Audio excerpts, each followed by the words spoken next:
Olhava-me ao espelho e não era a mesma pessoa, pelo menos fisicamente não era a mesma pessoa. E isso foi um exercício difícil de lidar, porque não foi uma vez, não é? Foram muitas vezes, umas atrás das outras, e o corpo foi sofrendo alterações que permaneceram até hoje. E descobrir que quando olhava ao espelho, quem eu via nos olhos era mesmo o João, foi um processo difícil. Aos 31 anos, o meu convidado foi diagnosticado com um cancro no testículo. Concluiu os tratamentos e, quando já achava que estava livre da doença, veio de novo o choque. O cancro tinha voltado e, ainda com mais força, já estava espalhado pelo corpo. Novo ciclo de tratamentos e foi dado novamente como curado. O problema é que 6 meses depois voltou a saber que o cancro tinha regressado pela 3ª vez. Teve de fazer 2 transplantes de medula, hemodiálise e depois um transplante renal. João da Silva, jornalista e escritor, agarrou-se à vida, não deixou de fazer desporto e tornou-se um homem mais espiritual. Tem dado a cara pelo cancro e tem falado em inúmeras palestras, sem medo, sobre os momentos mais difíceis da sua vida. Eu sou a Sara Tainha, jornalista da SIC, e este é o podcast Tenho Cancro e Depois. Olá, João, bem-vindo. Obrigada por teres aceitado o nosso convite. Obrigado. Estás aqui hoje com o homem que consideras o teu santo, e já vamos saber porquê, o professor José Luís Passos Coelho, oncologista, que te acompanhou no IPO durante todo o tratamento. Professor, obrigada, seja muito bem-vindo. Prazer.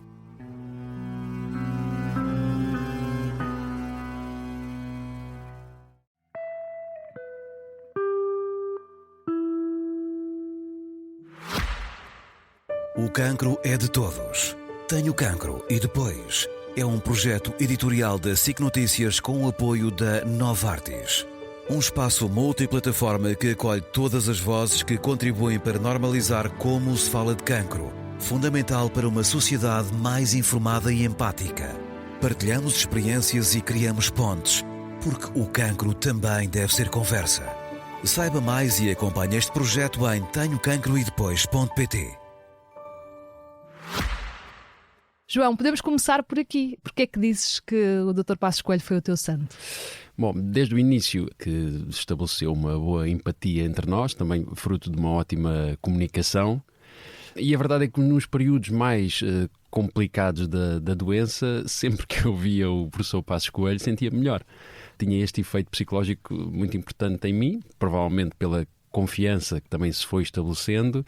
E a ideia é mesmo essa, que eu lembro-me de alguns episódios em que estava angustiado, em que estava a sentir-me menos bem, e o momento em que o professor Passos Coelho chegava de manhã quando fazia a visita, ou numa outra ocasião qualquer, parecia que tinha sempre tudo sob controle, e isso dava-me muita segurança e ajudou-me bastante. Mas consegues regressar a esse dia da primeira consulta? Foi logo estabelecida uma relação de confiança entre os dois? Ou...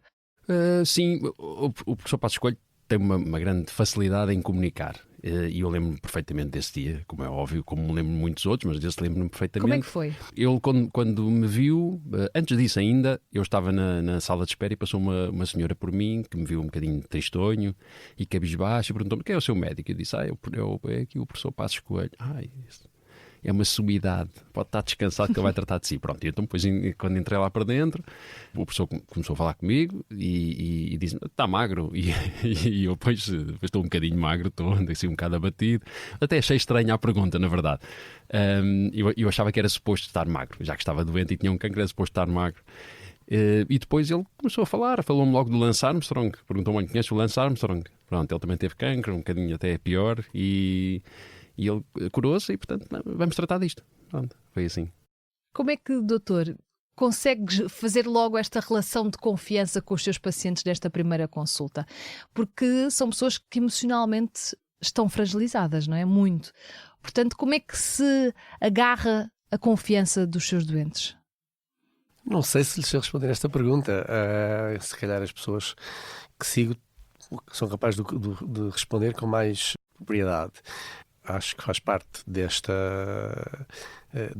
primeiro contacto que temos com o doente. Ter a capacidade de ouvir, para perceber, para ser capaz de fazer o diagnóstico e perceber todo a contextualização da doença. 2, para poder empatizar com o sofrimento que as pessoas têm e que é sempre presente, quer num tumor que tenha uma alta probabilidade de cura, quer numa doença que até seja incurável, e tem que ter a capacidade de transmitir qual é que é o plano de avaliação e tratamento que é possível com os dados que existem na altura, para as pessoas não só terem conhecimento, estarem informadas e serem conquistadas para os tempos que se aproximam. Eu sei que já passaram alguns anos, e fazendo aqui um exercício de memória, lembra-se que o João é que lhe chegou ao consultório? Eu, infelizmente, sou um bocadinho mais velho que o João e já passaram muitos anos e lembro-me dos detalhes da relação, mais que me lembro do quadro clínico e daquilo que se passou. Aliás, porque o quadro clínico foi muito variado, porque houve aqui vários, como disse logo no início, vários episódios diferentes. Aliás, eu quase pouco tempo fui médico do João, porque isto já passaram 17 anos e nós tivemos uma relação médico-doente nos primeiros 4, 5 anos, tanto que foi, de qualquer modo, a parte determinante para o tratamento da doença oncológica. Mas quando houve os pacientes a dizerem que o doutor é o seu santo, como acho que os doentes são os mentirosos. Não se sente assim? Acho que fazemos o melhor que sabemos com as armas que temos. Felizmente há situações onde conseguimos normalmente bons resultados, e o João até foi aqui um mau exemplo do que é tratar esta doença, porque normalmente os tumores de testículo são normalmente curáveis na primeira volta, na primeira abordagem, em mais de 90% das pessoas. Então também é mais fácil ser aqui assim um bocadinho de otimista, e o João apanhou muita pancada, duro, até, aliás, com não só manifestações da doença, mas com as consequências dos tratamentos. Quer dizer, a insuficiência renal, o transplante é pura e simplesmente consequência do que nós médicos, ou o que foi necessário fazer em termos de tratamento para a doença. João, como é que tudo isto começou? Os primeiros sinais, como é que tens o diagnóstico? Os primeiros sinais começaram na adolescência ainda. Eu tinha um pequeno nódulo no testículo, uma coisa muito pequena, também da cabeça de um alfinete. Lembro-me de usarem esta expressão quando fizeram a primeira ecografia, ou as primeiras ecografias, e depois fui sendo seguido, de vez em quando era seguido porque tinha alguma dor, e já próximo do diagnóstico a sério, começou a incomodar-me cada vez mais. Eu fui um médico que me fez a palpação novamente, que disse que não valia a pena estar muito preocupado. A verdade é que 6 meses depois havia razão para estar preocupado. E as dores começaram numa zona que não teve nada a ver com o testículo. Começaram na zona lombar, aqui na zona do rim, porque na verdade a doença já estava espalhada aqui para esta zona. E pronto, depois fui fazer os procedimentos normais, alguns exames, sentia-me cansado, sentia uma série de coisas esquisitas, e o testículo propriamente dito tinha lá o nódulo que me doía, mas não inchou. É engraçado porque quando foi no dia em que eu fui ao Correio Cabral e fui recebido por uma equipa de médicos urologistas que me apalparam a barriga e perceberam que havia ali um cancro na zona dos seios retroperineais, que foi uma hermantástase, na verdade, que foi um palavrão que eu aprendi, e disseram: pronto, amanhã temos de tirar o testículo. Pronto, vá para casa. De uma forma muito descontraída. Lembro-me que o médico que me acompanhou até disse: pronto, olha, traga uns livros e não sei o quê, que faz sempre bem para vir ler. Olha, ótimo, até gosto de ler. A verdade é que o testículo inchou nessa noite. Ou seja, há aqui uns contornos esquisitos até, e na verdade inchou muito. E pronto, e a partir daí... Mas por mais que quisesses dar um ambiente descontraído àquilo que estava a acontecer, é uma notícia grave, não é? Sim, eu lembro-me que saí dali do Correio Cabral e a minha mulher trabalhava no Campo Grande. E fui a pé por ali e cheguei lá e disse: olha, confirma-se que tenho aqui um cancro no testículo, isto tem que se tirar. Porque também foi assim que a coisa foi apresentada. Como o professor Passos Coelho explicou, a doença é curável em 95% dos casos, uma taxa muito elevada. Eu também já tinha na ideia a situação do Lance Armstrong, que tinha o cancro espalhado pelo corpo todo, inclusive nos pulmões e no cérebro, tumores grandes. E isso também trazia algum ânimo, não é? Afinal, ele não só se curou, como ganhou 7 voltas à França. Enfim, depois com recurso a certas coisas, mas na altura ninguém fazia ideia nenhuma, e é verdade que se salvou e se superou. E isso trouxe ali algum alívio à coisa. Depois, quando o professor Passos Coelho, na forma da quimioterapia, me começou a bater, aí depois já foi um bocadinho mais complicado. Porquê? Porque a quimioterapia é violenta, porque a doença é curável e deita-nos realmente abaixo. E fizeste todos os tratamentos que tinhas para fazer, dão como curado, não é? Mas Dão depois... como a doença estando em remissão. O curado, é preciso cuidar com o termo. Em A doença remissão. estando em remissão, voltei à minha vida normal. E um ano depois voltaram os sintomas. Eu fiquei muito alarmado com os sintomas. O professor Passos Coelho, não tanto, porque não havia uma manifestação clara. Mas já reagiu de forma diferente. Reagiu de uma forma muito diferente quando a doença foi diagnosticada. Eu fui fazer um TAC, porque já havia umas alterações nas minhas análises, fui fazer um TAC. E o professor foi imediatamente a seguir eu fazer o TAC, foi ver o TAC. Pronto, eu estava na sala de espera e ele, quando saiu de lá, uma imagem que me vai ficar sempre na cabeça, e é por isso que ele não sabe porque é que é um santo, mas tem a ver com a atitude com que coloca nas coisas. Nós dizemos às vezes ninguém sabe porque é que é um líder, não é? Mas um líder é um líder. Pronto. E ele saiu de lá, ele não parou sequer, ele chamou-me e continuou a andar. Ou seja, havia ali uma manifestação de alguém que estava claramente perturbada também com a situação. E disse, venha. E eu fui a caminhar ao lado dele e ele foi-me dizer, a doença voltou bastante grave, vamos ter que repetir tudo outra vez. Pronto. E foi uma coisa violenta, foi muito violento. Eu não consigo explicar. Eu sei que fiquei muito chocado com tudo aquilo. E ao mesmo tempo esperançoso de que mais uma vez pudesse ultrapassar. Lembro-me de ter chegado ao parque de estacionamento e ter uma conta enorme de parque para pagar e ter lamentado do preço do parque. O que é um bocadinho contraditório para quem acabou de perceber que tinha cancro novamente. E pronto, depois seguiu-se o tratamento, iniciou-se o tratamento novamente, até que a dada altura o professor Passos Coelho me chamou a uma sala, já estava eu a fazer a quimioterapia, e me disse que tínhamos que fazer o indicado no protocolo era fazer não um, mas 2 transplantes, autotransplantes de medula. Pronto, e quando o professor Passos Coelho é muito realista nas coisas, não é? Não funciona no disco disse, mas também não é alarmista e também não tem um discurso muito pessimista, o que é bom, como há certos médicos que não têm entendo na língua e que dizem tudo assim sem saber muito bem. Não? Ele explicou-me tudo e mais alguma coisa. Explicou foi que o procedimento era de tal forma pesado e forte em termos de quimioterapia que podia morrer. Pronto, e eu, na verdade, não me lembro de mais nada que o professor Passos Coelho me tenha dito, a não ser isso. E depois ficou essa palavra, morrer. Ficou. E depois conversámos. Foi um dia difícil para mim. No dia seguinte conversei com o professor Passos Coelho, perguntei se poderia ficar bem da doença com o protocolo normal de tratamento. O professor Passos Coelho disse que era difícil, porque tinha sido uma recidiva muito importante. Não tinha sido lembro-me perfeitamente das palavras, não foi uma manchazinha que apareceu num pulmão. Eu tenho boa memória. Estou a ver que sim. E em toda maneira, eu tive medo. Tive muito medo. E disse-lhe que não o queria fazer. E não fiz. E depois, cerca de 8 meses depois, aprendi da pior forma possível o grande perigo de tomar decisões com base no medo e de não ouvir também alguém que tem muita experiência na matéria, porque a doença voltou. E voltou igualmente forte. E aí teve que seguir tudo novamente. Lembro-me também de me ter dito que pronto, agora não há conversa. Já estamos a falar da terceira vez. Vamos fazer tudo outra vez. Protocolo normal de quimioterapia, que já de si era pesado. Também porque era acompanhada de uma hidratação contínua e muito persistente. O meu rim direito tinha ficado afetado pelo tumor inicialmente. E disse, pronto, e no fim disto tudo fazemos não um, mas 2 autotransplantes de medula. E já vamos saber o que é esse autotransplante de medula e como é que aconteceu para ti e como é que lidaste com tudo isso. Mas, professor, quando se dá aqui a notícia de que o cancro voltou, já depois da suposta remissão, isto ainda é mais difícil? É, sem dúvida. Não há maneiras fáceis de dar mais notícias, mesmo que seja de doenças que sejam curáveis. E é muito, tanto dar e transmitir o diagnóstico e a primeira proposta terapêutica é difícil.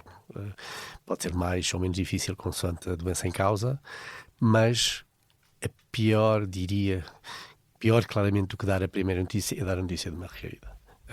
Porque a pessoa já fez o primeiro embate, preparou-se para uma determinada guerra, tem obviamente naturalmente expectativas favoráveis e é bom que tenha, e é portanto uma manifestação de derrota e de preocupação, até porque normalmente, em geral, os resultados de um segundo tratamento não são tão bons como de um primeiro, portanto há N razões para, de facto, ser uma má notícia. Mas aqui neste caso do João, podia-se prever de alguma forma que isto pudesse acontecer ou foi uma surpresa? Não é uma coisa inesperada. O que acontece é que isso é uma coisa que é muito difícil, ou não é fácil, pelo menos, de transmitir às pessoas, e eu uso muitas vezes este exemplo.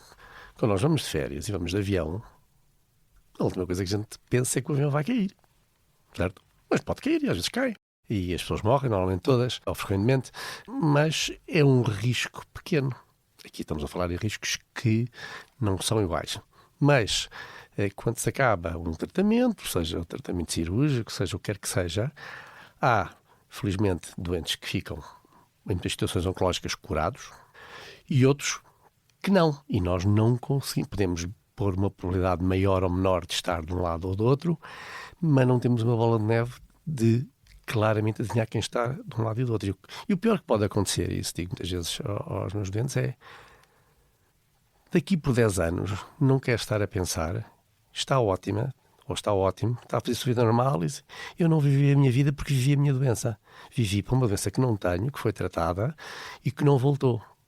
E se também tiver o azar da doença voltar a alguns nesses 10 anos, é melhor seguramente tê-los vivido sem viver sob um espectro de doença do que viver sobre uma preocupação para a qual normalmente não se pode fazer grande coisa, porque está para além daquilo que nós conseguimos controlar e, portanto, ter desperdiçado a vida.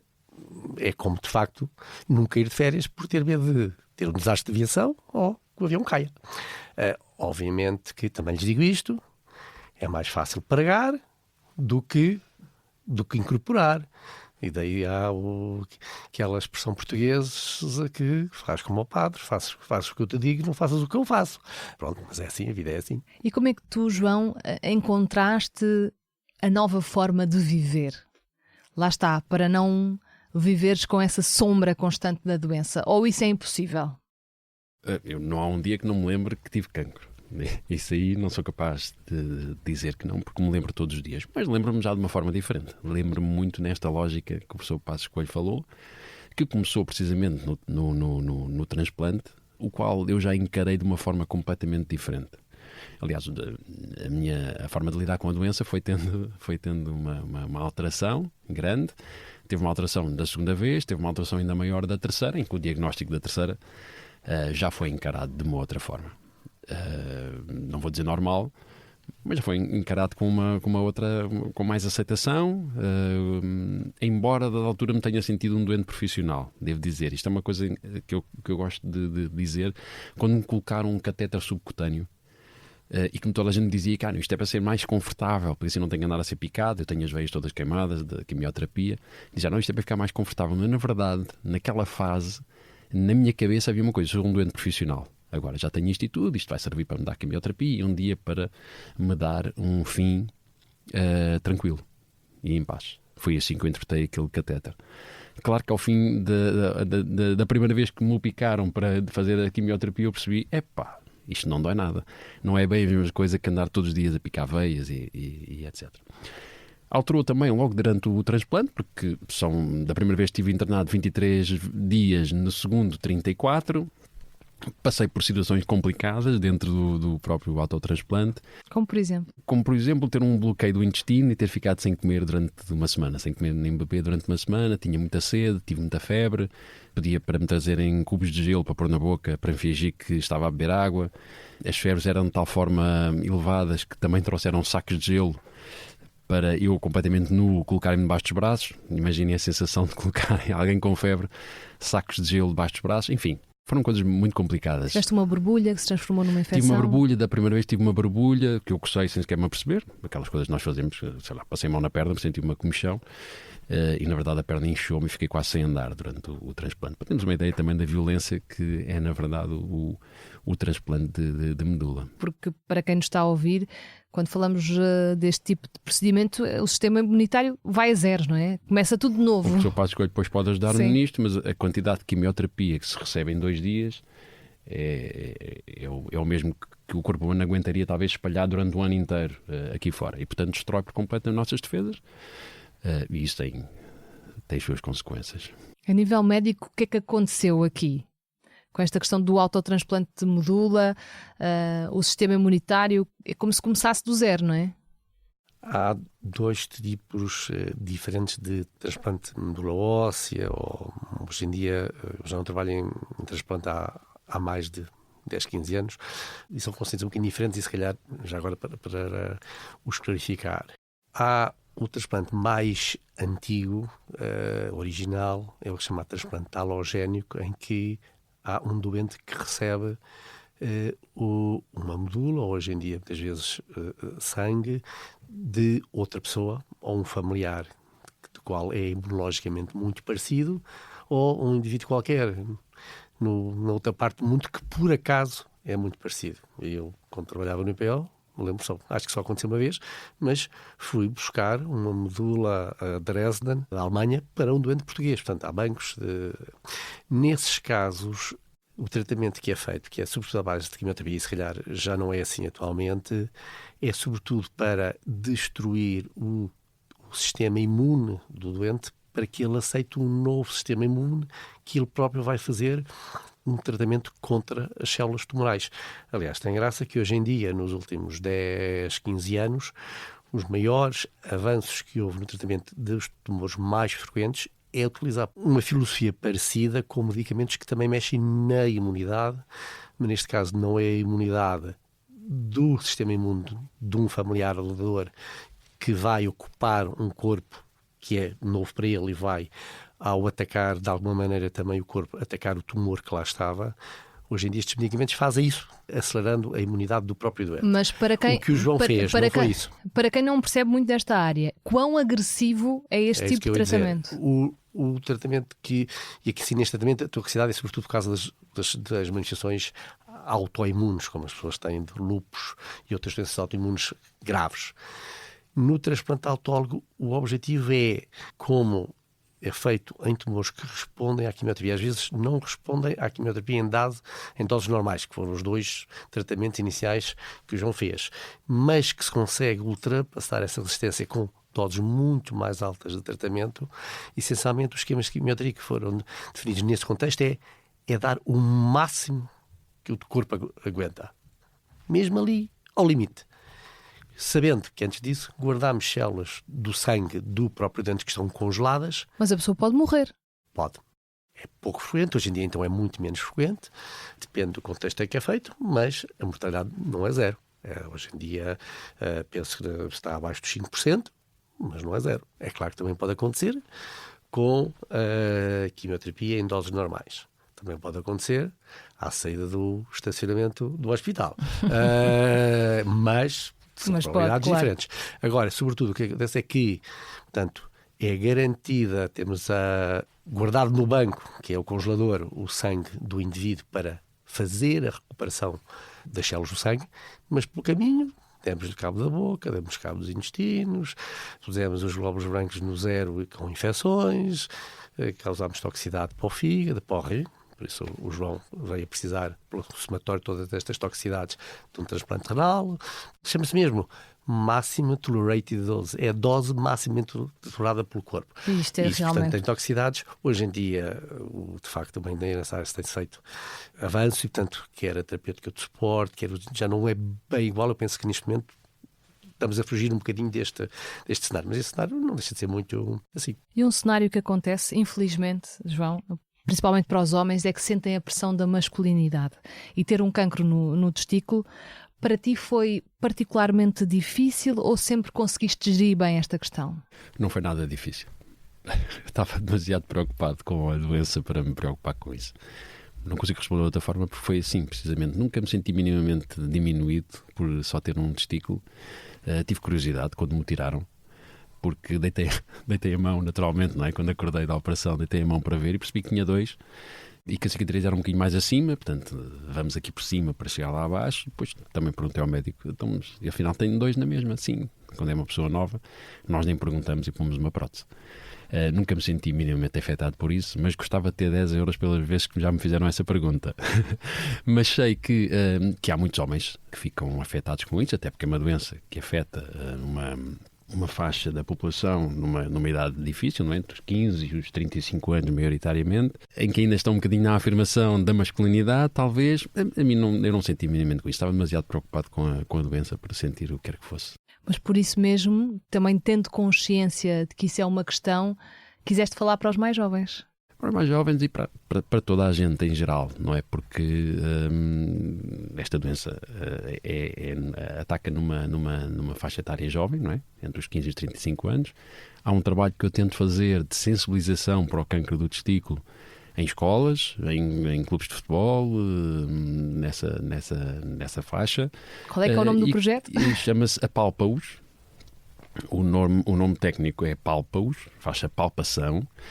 Mas eu expliquei isto a um médico da Direção-Geral de Saúde a quem apresentei o projeto e que disse que tínhamos de deixar cair o A e que não me apoiaram por causa disso, porque eu disse não vamos deixar cair o A, porque o doutor percebe de medicina, eu percebo de comunicação e isto funciona, e eu já fui às escolas fazer isto e os miúdos levam aquilo muito a sério, não estão na risota, e eu tenho a certeza absoluta que depois de eu fazer essa sensibilização que dura cerca de 20 minutos, não é mais do que isto, um dia que um deles esteja a tomar banho e que apalpe os tomatinhos e descobrir lá alguma coisa, ele vai ter medo e vai se lembrar do careca que falou disto e se calhar vai procurar ajuda. E assim se vão salvar vidas ou tempo de qualidade também para quem tiver esta doença, porque não há justificação nenhuma numa doença que tem uma taxa tão elevada de cura que haja pessoas que morram com isto, não é? Ou que sofram, se calhar tanto como eu sofri, embora eu tenha tido bastante azar no meio desse processo. Também foi uma expressão que o professor Paz Coelho usou da altura, que não há muita explicação para isto, não é? É azar. E o azar é tramado.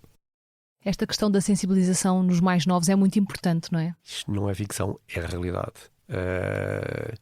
O tumor do testículo é o tumor mais frequente nos homens nesta faixa etária, entre os 15 e os 35 anos, e é, como o João já disse, curável em mais de 90% a 95% dos doentes. Portanto, é preciso ser diagnosticado. E isto que o João disse é completamente a verdade, porque enquanto ele fazia isto, nós fizemos um primeiro estudo, já nem me lembro bem em que altura, mas foi à volta que cobria, se não me engano, nos anos 95 a 2000, dos doentes diagnosticados com tumor do testículo na região sul de Portugal. E o que ficámos na altura, não sei se ficámos surpreendidos, mas ficámos seguramente tristes, porque os resultados, a probabilidade de cura do cancro do testículo em Portugal nessa altura era inferior aos países da Europa, pelo menos da Europa Ocidental. Mas estava a ir a Badajoz, para a Espanha, e já estávamos na Europa, em Portugal não estávamos. E porquê é que não estávamos? Quando comparávamos a sobrevivência das pessoas que eram diagnosticadas cedo com tumores localizados no testículo, ou quando comparávamos a sobrevivência de pessoas como o João, que já foram diagnosticados com doença avançada, o resultado dos tratamentos em cada grupo eram iguais. Em Portugal, em Espanha e noutros países da Europa. O que acontecia é que tínhamos muito mais doentes com doença avançada. Porque havia pessoas com tumores de testículo com 30 centímetros. Havia pessoas que tinham queixas há mais de 6 meses. E, portanto, de facto, esta questão de sensibilidade... E que não procuram um médico porque por vergonha? Por vergonha, estamos a falar de um adolescente, um indivíduo jovem, e, portanto, não espera estar doente e não... É fácil mostrar uma borbulha ou um arranhão. Ir procurar um profissional de tudo, que é uma pessoa que não conhece, para lhe pedir para mostrar os órgãos sexuais, não é fácil. Agora, o que é facto é que isso, o que o João fez e o que acho que muitos outros nós na profissão também fizemos, é que conseguimos aumentar esta awareness. E neste momento, já eu não estava no EPO quando isso foi feito, a minha colega Margarida Brito voltou a fazer o mesmo estudo 10 anos depois e neste momento os nossos resultados são iguais aos da Europa. Portanto, valeu a pena, porque a diferença que tínhamos é que tínhamos muito mais doentes com estadios avançados da doença, ou seja, a doença que já não estava no testículo, do que era expectável, e por isso é que os resultados eram menos bons. Portanto, a formação é muito importante. João, falando aqui sobre outros 2 pontos sensíveis em relação ao cancro, a mudança da imagem e a questão psicológica. Para ti, Como é que foi lidar com os altos e baixos destas duas questões? A questão da imagem foi tramada. Pronto. Eu tinha 31 anos, não é? Treinava, andava no ginásio, tinha cabelo, enfim, e ligava bastante a isso desde jovem, desde a adolescência, em que por ser apaixonado por uma vizinha minha, eu decidi pedir à minha mãe que não me cortasse o cabelo à tigela. E também comecei a fazer exercício físico para melhorar o corpo. Pronto, e desde essa fase que aquilo... Para agradar a vizinha. Para tentar conquistá-la, na verdade. Lamento desiludir, nunca consegui, mas a verdade é que foi por isso. E naquela altura, quando eu fiquei doente e quando começaram os tratamentos, pronto, aquilo vai abaixo, não é? Perdi muito peso, o facto de perder peso transtornava-me psicologicamente, não gostava de me ver ao espelho, evitava olhar-me ao espelho. Isto não acontece só com as senhoras, acontece também com os homens, a mudança da minha imagem, o facto de ser casado, ter uma mulher, de pensar como é que olharia para mim, ter também um filho pequeno, ficar sem cabelo, enfim, foi preciso lidar com isso. Pronto, se eu fiz um bicho de 7 cabeças disso, não. Mas que tipo de pensamentos é que te passavam pela cabeça? Eu pensava que já não era a mesma pessoa, olhava-me ao espelho e não era a mesma pessoa, pelo menos fisicamente não era a mesma pessoa. E isso foi um exercício difícil de lidar, porque não foi uma vez, não é? Foram muitas vezes, umas atrás das outras, e o corpo foi sofrendo alterações que permaneceram até hoje. E descobri que quando olhava ao espelho, quem eu via nos olhos era mesmo o João. Foi um processo difícil, até porque eu não tive acompanhamento psicológico, não tive sorte com os psicólogos que tive, acho eu, que se pode dizer que não tive sorte, não criámos empatia. E pronto, foi um processo difícil de encontrar no espelho, olhar nos olhos e dizer assim, não, és tu na mesma, por fora aqui isto está diferente. E como é que sentias que os outros olhavam para ti? Eu sentia que olhavam com alguma discriminação também. Há 17, 18 anos ainda havia alguma confusão sobre o que, quando olhavam para alguém sem pestanas, sem sobrancelhas e verde ou amarelo, que era como os tratamentos que o professor Passos Coelho me deixavam e me viam no supermercado. Eu dava-me a ideia que as pessoas talvez confundissem aquilo com alguma doença contagiosa, com sida, com isto, aquilo e aquilo outro. Então olhavam de uma forma diferente que eu acredito que não olhem hoje em dia. E como é que tu respondias? Ficavam a olhar muito para mim e olhavas nos olhos, ficava fixamente olhando nos olhos até as pessoas deixarem de olhar, o que acontecia muito rapidamente. Porque as pessoas baixavam logo os olhos, não é? Assim que se sentiam confrontadas. Eu sentia muito forte a fazer isso, até que percebi que e tudo isto é um processo. Eu aprendi muito no meio disto tudo, procurei muitas leituras para perceber aquilo que estava a sentir, como não tive o tal suporte psicológico que se fala hoje em dia, que é tão importante. Li muito sobre tudo, li muito sobre religião, andei à procura de uma bússola, na verdade, para lidar com tudo aquilo. E depois percebi que não estava nada a ser forte. Estava a deixar afetar-me por aquilo que os outros achavam de mim quando olhavam para mim. E encontraste um caminho na espiritualidade? Encontrei um caminho na espiritualidade. Encontrei pelo menos um caminho muito realista, que é olhar para o mundo como ele é. E quando as pessoas dizem, tu és uma pessoa muito otimista, estás sempre a sorrir. Aí eu explico logo, estou sempre a sorrir porque eu vou-te só contar aqui abreviadamente aquilo pelo qual eu passei. E portanto, quando eu acordo de manhã, a primeira coisa que eu faço é sorrir, não é? Porque estou vivo. E depois tornei-me uma pessoa muito realista. Deixei de viver com grandes expectativas, e isto é em relação ao dia seguinte, em relação a qualquer trabalho que eu vá fazer, em relação a qualquer projeto que eu tenha. Deixei de viver com grande expectativa, o que me trouxe também uma calma enorme e uma muito menor ansiedade, para não dizer ansiedade nenhuma. Porque uma coisa destas transforma-nos, não é? De encarar a ideia, mal ou bem, da finitude com 31 anos, acaba por nos transformar, não é?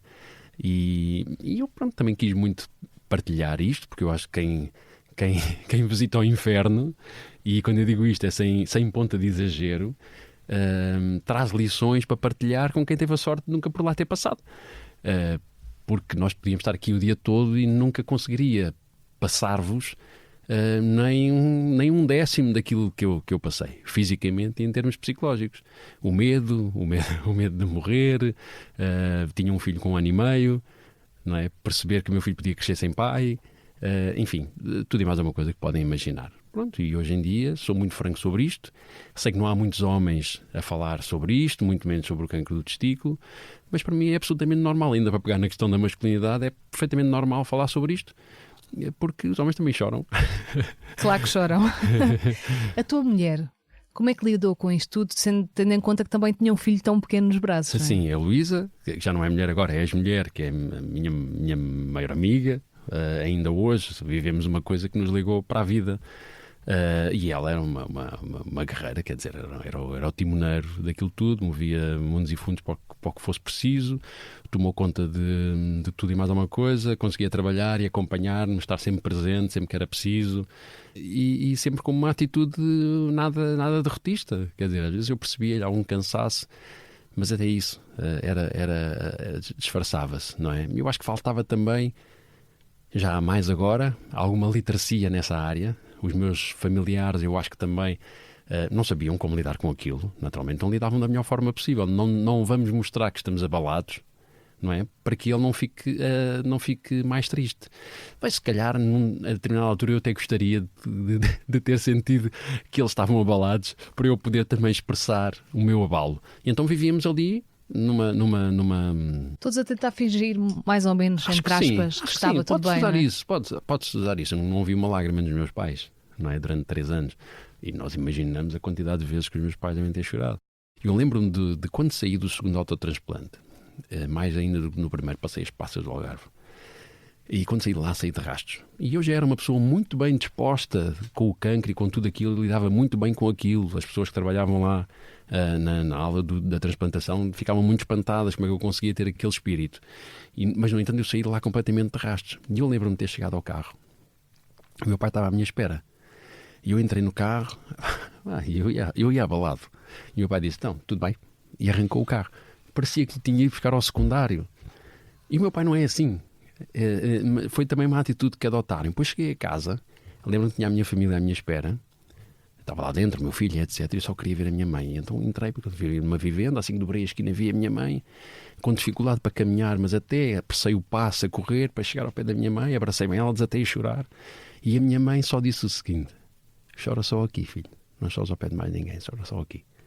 Portanto, um ser humano que põe de lado a sua própria dor para abraçar a dor do filho e dos outros todos é um enorme exemplo de tudo. Doutor, enfim, de amor e de tudo. Sem dúvida. Doutor, quando falamos de um paciente com cancro, estamos a falar também de uma família com cancro.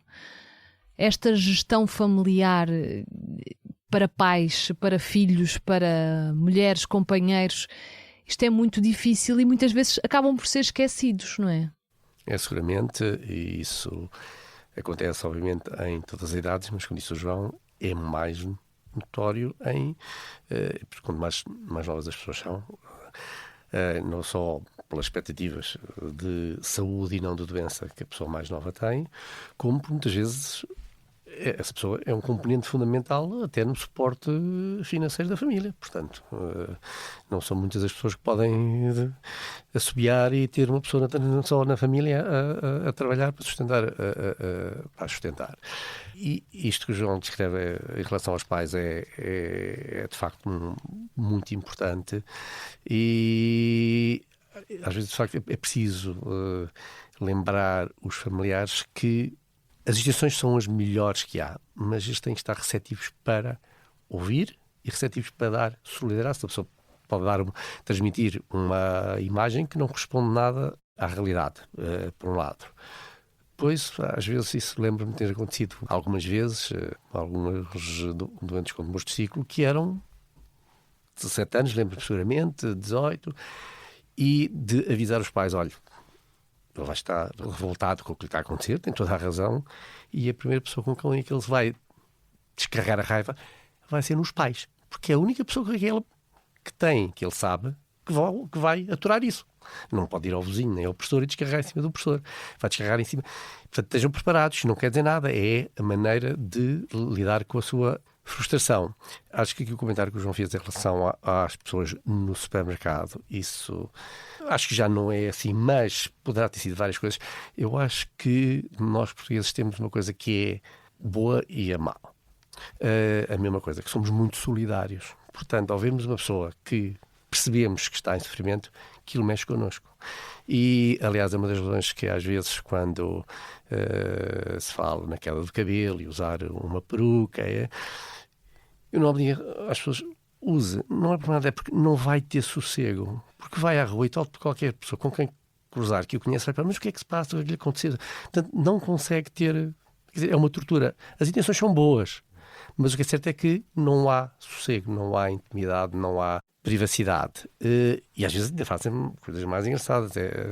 Nós contamos como é que são as expectativas, a realidade, e depois as contam e dizem, isso é o que o médico lhe diz. Porque temos também essa coisa, quando pior, melhor. Nós portugueses, a coisa tem que ser mesmo sofrida, não pode ter que se aproveitar ao máximo. O que também para estas coisas não é particularmente, mas obviamente a atitude, eu não sei se é propriamente, e poderá haver aqui sim, um receio ou até de doença infecciosa, etc. Mas eu acho que sobretudo é medo. Só isto podia ser comigo. E a maneira mais fácil de uma pessoa lidar com situações que lhe causam medo é não as ver. E, portanto, é fazer de conta que não existem. Tentar olhar para o lado. E olhar para o lado. Olhar para o lado, aqui pode ser olhar para o próprio. Exatamente. O doutor falou aqui de uma questão importante, que é a questão financeira, não é? Quando alguém tem cancro, muitas das pessoas, infelizmente, não têm condições para simplesmente largar o trabalho, deixar de trabalhar. No teu caso, quando tiveste o diagnóstico, trabalhavas como jornalista. Como é que foi? Continuaste a trabalhar? Deixaste de trabalhar? Na redação recebeste o que precisavas? Eu continuei a trabalhar sempre que possível. Há aqui algumas fases da doença. Eu tive baixa inicialmente, quando era mesmo necessário, mas depois da segunda e da terceira vez eu aprendi a lidar de uma forma diferente com isto e, portanto, sempre que vinha de lá da tarefa dos tratamentos, demorava 4 dias, 5 dias seguramente a ficar melhor. E depois, logo assim que conseguia, ia para o ginásio, ia treinar, porque o meu objetivo era aguentar a caminhada entre o Chiado e o prédio num bairro alto, que era um quarto andar onde eu trabalhava. Pronto. E precisava de ter algum arcabouço para aguentar e para voltar ao trabalho. E interrompia sempre as baixas. Achava que devia estar ocupado e devia voltar ao meu trabalho. Lá no meu trabalho, com a melhor das intenções, novamente, não me davam nada para fazer. Ou seja, que era precisamente o oposto que eu queria. E então eu preenchia o meu dia, na verdade, com a deslocação para lá, porque enquanto lá estava, depois fazia muito pouco, porque me davam muito pouca coisa para fazer. Mas porquê? Sentias que estavam com pena de ti? Foi isso que o professor Passos Coelho disse. Eram solidários e achavam que não me queriam cansar. Era a ideia que eu tinha. Não me queriam cansar. Pronto, a verdade foi isso. Foi essa a sensação que eu tive a maior parte das vezes. E não era aquilo que tu querias, se calhar? Não, eu queria mesmo era trabalhar. E tentar esquecer por um bocadinho, não é? Sim, por um bocadinho. Isso comecei a fazer logo ainda nos tratamentos. Eu pedi-me uma autorização também para me ausentar todas as manhãs, antes dos tratamentos começarem. Eu tomava um pequeno almoço e depois o tratamento começava lá por volta das 10 da manhã. E eu pedi se podia sair, pedi que me trouxessem uns ténis, e então eu vinha de lá do IPO, descia até cá abaixo, ia tomar um cafezinho ali ao Baloiço, comprava o jornal, às vezes comia um pastel de nata, depois dava uma pequena caminhada a pé e depois ia para cima. Pronto. E depois chegava lá acima completamente de rastos, a sentir-me muito mal, mas fisicamente muito mal, na verdade, com falta de ar, os pulmões cheios de água, as pernas cheias de água, mas ao mesmo tempo muito bem, porque sentia que a doença não estava a levar quem eu era. E eu era aquilo, era aquela pessoa que gostava de fazer exercício, que gostava de andar na rua, e isso para mim foi muito importante. Foi muito importante para o meu ânimo. E havia um dia, eu lembro-me sempre disto, eu vou dizer ao professor Passos Coelho, julgo eu que era de sexta para sábado, ou talvez de sábado para domingo, não me lembro, em que a quimioterapia nunca era desligada. E era um dia tristíssimo para mim, porque não me desligavam de manhã e eu não podia sair para a rua. E nessa tua caminhada, para além do gosto que tens pelo exercício físico, mas por estar na rua, por andar na rua, decidiste agradecer aos profissionais de saúde precisamente com isso, com uma caminhada. Sim.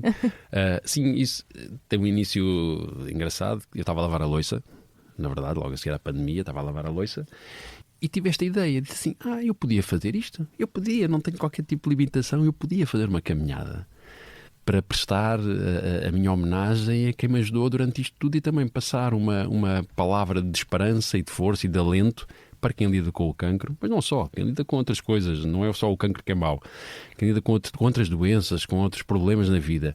Então fiz uma caminhada que ligou os 3 IPOs, IPO de Lisboa, IPO de Coimbra, IPO do Porto. Foram 380 km, não 300, como se diz, que é de Lisboa ao Porto, há ali um desnível.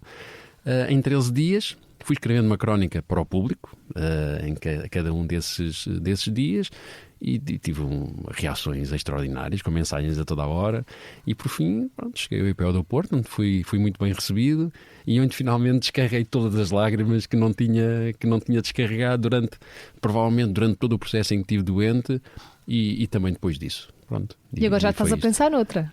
Agora já estou a pensar noutra. Exige aqui alguma logística. Vou ter que contar com algumas das pessoas que me acompanharam também para interceder por mim, mas não vou dizer qual é, mas espero em breve fazer uma coisa também bastante grande. E como é que tu lidas com o facto de teres tido esta doença? Tu tens consciência que esta doença te vai acompanhar para sempre? Tenho, porque me acompanha todos os dias e também porque acabou por transformar-me naquilo que eu sou hoje em dia. Porque muito provavelmente, se não fosse esta doença, eu não estava aqui. E não tinha também feito uma série de outras coisas que tenho feito, pessoas extraordinárias que tenho conhecido e sítios onde tenho ido e congressos e uma série de coisas em que tenho tido a oportunidade de conhecer muita gente e de partilhar esta história com um princípio sempre muito, muito importante para mim, que é um lugar comum dizê-lo, mas é viver cada dia como se fosse o último. Isto é um lugar comum que nós dizemos muitas vezes, na verdade é assim que eu encaro. Nós não sabemos o que é que pode vir amanhã, o amanhã é uma construção, o daqui a pouco é uma construção. Só existe isto agora, neste exato momento, e foi esta a maior lição que eu trouxe daquele período da minha vida e depois com a hemodiálise e também com o transplante renal, que foram situações que eu já integrei nesta lógica e de viver cada dia como, ok, hoje tenho que fazer hemodiálise, depois amanhã logo se vê. Doutor, para quem acabou de receber um diagnóstico de cancro, que conselho é que lhes pode dar? O conselho é que, felizmente, ao longo dos últimos 20 anos, o progresso no conhecimento das doenças oncológicas tem-se refletido no sucesso terapêutico. Infelizmente, não é transversal em todas as doenças, mas é na grande maioria. É claro, não faz disso o cancro uma doença curável em todos os doentes, nem em todas as situações, mas, por exemplo, num tumor frequente como é o cancro da mama entre as mulheres, em Portugal, tal como na Europa e na América do Norte, 80% a 85% das mulheres estão curadas da doença. Como falámos aqui, os doentes com tumor de testículo são 90% a 95%. Obviamente temos um caminho muito grande a correr em algumas outras doenças, e algumas delas frequentes, mas, por exemplo, o cancro do pulmão, que é um tumor frequente, para o qual de longe a melhor ação é não fumar, quer dizer, não tem qualquer espécie de dúvida ou hesitação, mas é uma doença que ou era diagnosticada muito precocemente numa fase em que a cirurgia o resolvia, ou se a doença nem precisava ser muito mais que isso para ser, eu diria que quase que uniformemente fatal e em relativamente pouco tempo. Hoje em dia, com os avanços, por exemplo, da imunoterapia, há estudos em que as pessoas que participaram, entre 20% a 40% delas podem estar vivas 5 anos depois. Isto é um grande... É claro, para quem tem a doença e dizer, ok, 20% a 40% de probabilidade de estar vivo daqui por 5 anos... O que é isso? Eu queria estar aqui por 50, ok, eu também, mas é melhor do que ter uma perspectiva que antes eram menos de 5%. Portanto, olhar para o lado positivo dos números da ciência. Não consigo ter seguramente tão positivo como o João, mas para mim o copo está sempre meio cheio e não está meio vazio. João, o que é que tu gostarias de dizer a quem acabou de receber um diagnóstico de cancro? Para ser realista, também para ser coerente com o que eu tenho dito, e há uma coisa muito importante. Às vezes vejo pessoas que têm cancro e que a primeira reação, não digo que é fazer uma festa, mas é dizer que eu vou levar isto tudo para a frente, eu vou arrebentar com isto tudo, com uma grande expectativa de que às vezes a vontade e o ânimo podem tudo. Não podem.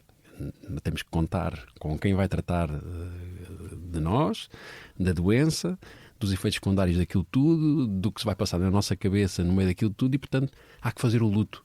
É preciso parar, é preciso pensar no que se tem, para onde é que se vai, tentar aceitar aquilo da melhor forma. Eu acho que é a coisa mais importante que eu falo sempre. Fazer o luto, aceitar aquilo e depois vamos devagarinho a ver como é que a coisa corre. E confiar na ciência e nos tratamentos. Isso é muito importante. João, doutor, muito obrigada aos dois. Muito obrigado. Prazer.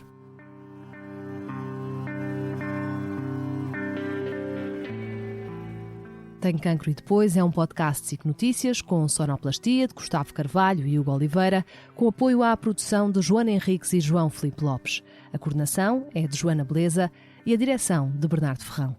A música deste podcast foi cedida pelos Dead Combo em memória de Pedro Gonçalves. Eu sou a Sara Tainha, ouça e subscreva este podcast na plataforma que preferir, avalie e envie os seus comentários. Se quiser saber mais sobre este tema, vá ao site do Tenho Cancro e Depois.